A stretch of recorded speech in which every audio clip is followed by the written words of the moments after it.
Дорогие друзья, отвечаю на самый популярный ваш вопрос. Все-таки как? Вот здесь у алифа А или И или У. Здесь как А или И или У. И здесь А или И или У. А вот здесь как А или И или У.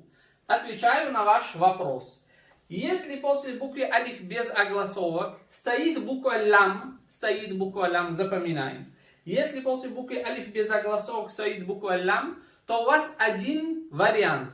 В таком случае у алифа будет только фатха. Только фатха. То есть А.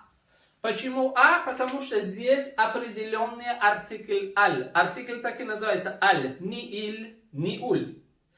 Если после алифа без огласовок не стоит буква лям, а стоит любая какая-то другая буква, тогда смотрим на огласовку третьей буквы. При этом алиф первая буква считается. Вот здесь слово. Третья буква ро. Если здесь огласовка фатха, то у алифа будет касра.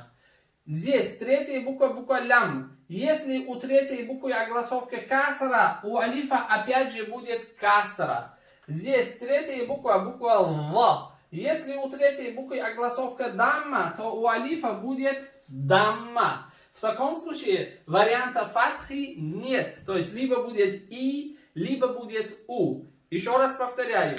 Если после буквы алиф без огласовок стоит буква лям, то в таком случае только один вариант. Только фатха и все. Потому что определенный артикль аль.